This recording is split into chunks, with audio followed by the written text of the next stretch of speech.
یہ جو بہتان باندھا کہ سیدہ فاطمہ الزہرا رضی اللہ تعالی عنہا کا باغ فدق انہوں نے قبضے میں لے لیا، قبضے میں نہیں لیا۔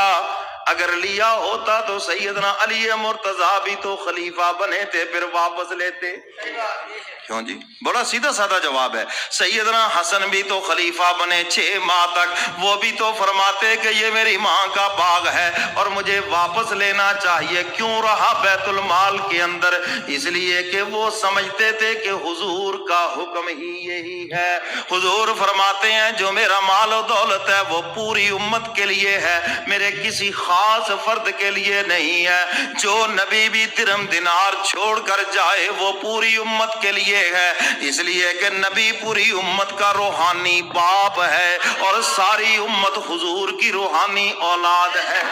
سب کہہ دو نا سبحان اللہ، ساتھ ہی کہہ دو ماشاءاللہ۔ تو شاعر اسی کی طرف اشارہ کر رہا ہے کہ سیدنا صدیق اکبر رضی اللہ تعالیٰ عنہ نے وہ باغ ملکیت میں، اپنی ملکیت میں نہیں لیا، بیت المال میں جمع کیا اور اس کے بدلے ان کے بڑے بڑے وظائف خرچے مقرر فرمائے۔ رسول میں آج بھی بہت سے ملعون نہیں جاتے کیونکہ ابو بکر سامنے ہے، ابو بکر کو سلام کرنا پڑے گا، مگر شاعر کہتے اگر وہ نبی کی آل کا دشمن ہے تو پھر سیدنا علی مرتضیٰ رضی اللہ تعالیٰ عنہ نے بیعت کے لیے ہاتھ پھر ابو بکر کے ہاتھ کے اوپر کیوں رکھا؟